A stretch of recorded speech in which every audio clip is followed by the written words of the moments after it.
వరుసపెట్టి ముగ్గురు దళిత ఎమ్మెల్యేల అసంతృప్తి. కొలికపూడి ఒకవైపు, అటు ఆదిమూలం ఇంకొక వైపు, థామస్ మరొక వైపు. తెలుగుదేశం పార్టీలో దళిత ఎమ్మెల్యేలు ఉన్నటువంటి చోట్ల డామినేషన్ వేరే వాళ్ళదుంటుంది అన్నటువంటిదే వీళ్ళ అభియోగాలు. అటు కొలికపూడేమో కేసినేని చిన్ని ప్రోత్సహించే మనుషులు. చిన్నితో నాకే ప్రాబ్లం లేదు కానీ చిన్ని ప్రోత్సహిస్తున్న మనుషులు నా మీద పెత్తనం చేయాలనుకుంటున్నారు. నేను ప్రజాప్రతినిధి ఎన్నికైతే నన్ను తొక్కేసి వాళ్ళు చేస్తున్నారు. ప్లస్ చంద్రబాబు ఏమో ఏవైతే వద్దంటున్నారో తప్పంటున్నారో అయ్యే వీళ్ళు చేస్తున్నారు. ఇక్కడ ఇసుక అక్రమ దందా నుంచి, మట్టి తవ్వుకోవడం దగ్గర నుంచి, దందాల దగ్గర నుంచి అనేది ఆయన చెప్పుకొచ్చి ఆదిమూలం అట్లాంటి ఆరోపణ చేసుకొచ్చారు. మమ్మల్ని ఏమో పక్కన పెట్టారు. నాకు పార్టీ పట్ల ఎలాంటి తప్పు లేదు, ఫీలింగ్ లేదు, నేను పార్టీకి విధేయుడిని. సేమ్ టైం చేస్తున్నటువంటిది ఆ శంకర్ రెడ్డి అనేటటువంటి ఆయనకి డిజిగ్నేషన్ ఇచ్చి ఆయనకి ప్రోటోకాల్ వెళ్తున్నారు.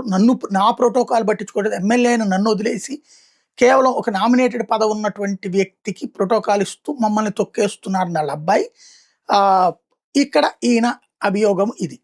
తాజాగా థామస్ వచ్చేటప్పటికి ఓపెన్గా బహిరంగ వేదిక మీదగానే ఎస్సీ ఎమ్మెల్యేలకు అన్యాయం జరుగుతుంది, ఆదిమూలను సస్పెండ్ చేయడము అట్లాంటి దాంట్లో ఒకటే.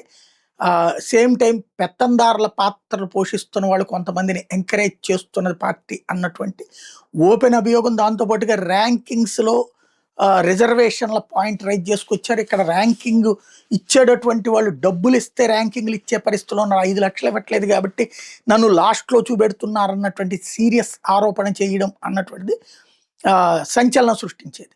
ఇది ఇవాళ పత్రికలు ఎక్కడన్నా వస్తేమో అని చూసా. మామూలుగా అయితే కనుక ప్రతిపక్ష పార్టీ అయినటువంటి వైఎస్ఆర్ కాంగ్రెస్ పార్టీ వాళ్ళ సాక్షిలో బ్యానర్ హెడ్డింగ్కి రావాల్సి ఉంటుంది. ఎందుకంటే అది తెలుగుదేశం పార్టీలో విమర్శ కాబట్టి, తెలుగుదేశం పార్టీ మీద విమర్శ కాబట్టి. మరి వాళ్ళకి ఎందుకని ఎక్కలేదో అర్థం కాలేదు.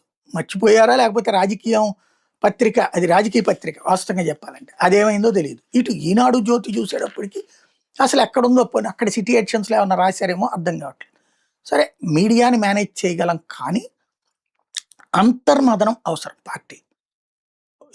ఇప్పుడు మనం ఇదివరకు జగన్ ఏమనేవాళ్ళు, హోంమంత్రిగా సుచరిత ఉంటే లేకపోతే కనుక ఇంకొకళ్ళు ఉంటే వాళ్ళు ఏం చేశారంట అనేవాళ్ళు. ఇప్పుడు వీళ్ళని ఏమీ చెయ్యనియట్లేదంట అనేటటువంటిది కూడా చర్చకు వస్తుంది కదా. పదే పదే అక్కడ జరుగుతున్నటువంటి పరిణామాలు అన్నది కొంత ఇబ్బందికరమైనటువంటి వాతావరణాన్ని సృష్టిస్తాయి. క్రాస్ చెక్ చేసుకుని సమీక్షించుకుని పరిష్కరించుకోవాల్సిన అవసరం పార్టీకి ఉంది.